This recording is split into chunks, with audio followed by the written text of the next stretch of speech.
আল্লাহ রাব্বুল আলামিন জানায়া দেয়, লা ইয়ানালুল্লাহা ওয়ালা লুহুমুহা ওয়ালা দিমামুহা ওয়ালাকিন ইয়ানালুহুত তাকওয়া মিনকুম।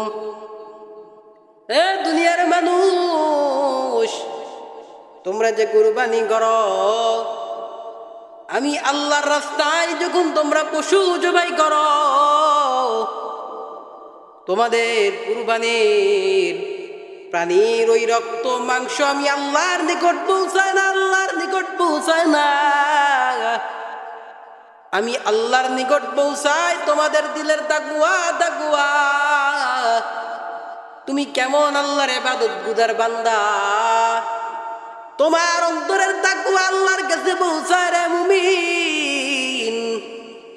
পয়গম্বরকে সাহাবায়ে কেরাম প্রশ্ন করেন, ওগো পয়গম্বর, কুরবানি যে আমরা করতেছি এটা কোথায় থেকে আসলো, কিসের সুন্নাত?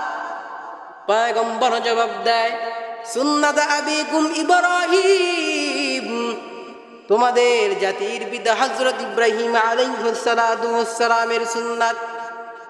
যে হযরত ইব্রাহিম আলাইহিস সালাতু ওয়াস সালাম আল্লাহর কেমন মাশুক প্যারা বান্দা ছিলেন।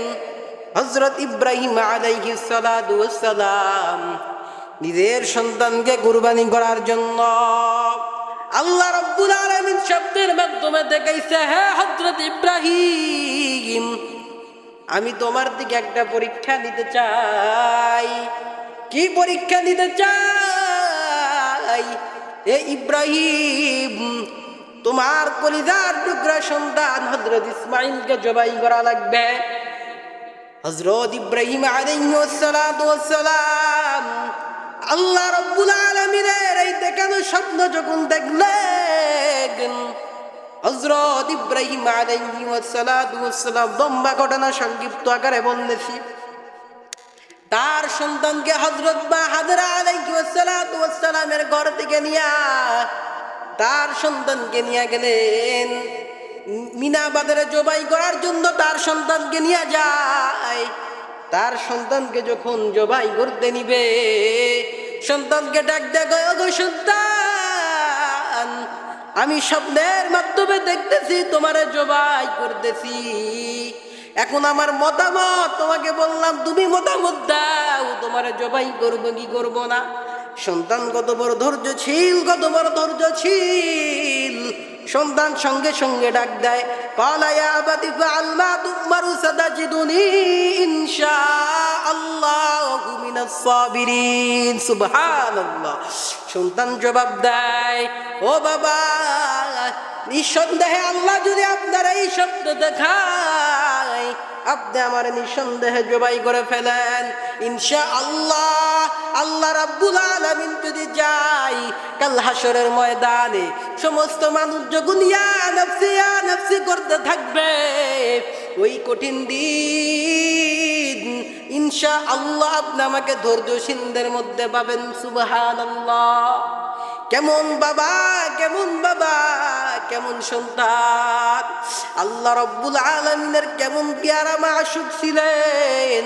এর নবীর উম্মতের দল হযরত ইব্রাহিম আলাইহিস সালাতু ওয়াস সালাম সন্তানকে জবাই করার জন্য যখন তরবারিটা এরকম ভাবে ধরছে, আল্লাহ রাব্বুল আলামিন তরবারিকে আদেশ করে, রে তরবারি, তোর জীবন চলে যাবে, কিন্তু আমার কলিজার নবী হযরত ইসমাঈলের যেন কোনো ক্ষতি না হয়।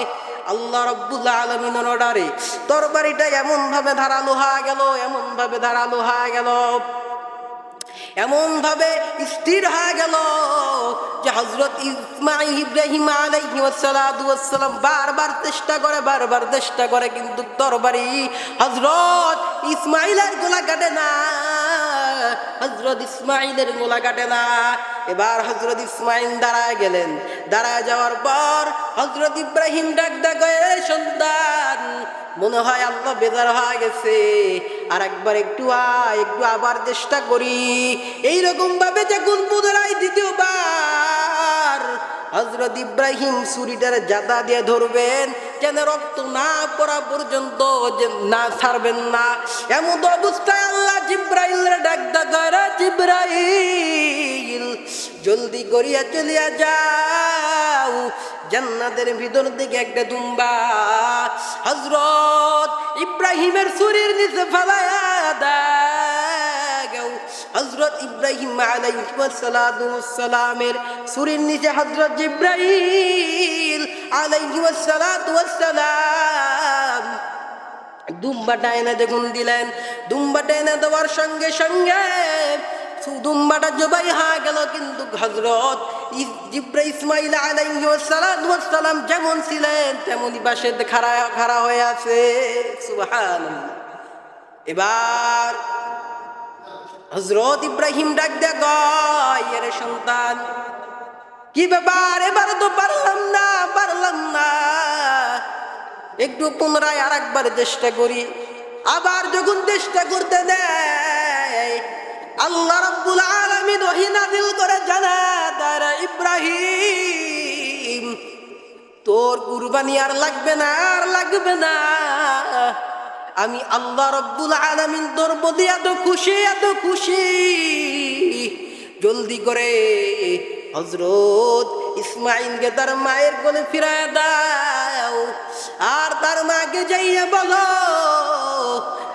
আমার মালিকের দরবারে গিয়েছিলাম, মালিক এই দুম্বার গোশত হাদিয়া পাঠাইছে। এরে নবীর উম্মতের দল, সেই কুরবানি আপনার আমার সামনে আসতেছে। এই কুরবানিকে সামনে রেখে যদি কোনো মুমিন বান্দা আল্লাহ রাব্বুল আলামিনের সন্তুষ্টি অর্জন করতে পারে, তো আল্লাহ রাব্বুল আলামিন ওই বান্দার উপরে এত রাজি, এত সন্তুষ্ট হয়ে যায় যে 10 দুনিয়ার সমান একটা জান্নাত আল্লাহ রাব্বুল আলামিন তার আমলনামায় লিখে দেয়। ইয়া ইলাহি তু মেরা মাবুদ হাই, ইয়া ইলাহি তু মেরা মাশুক হাই।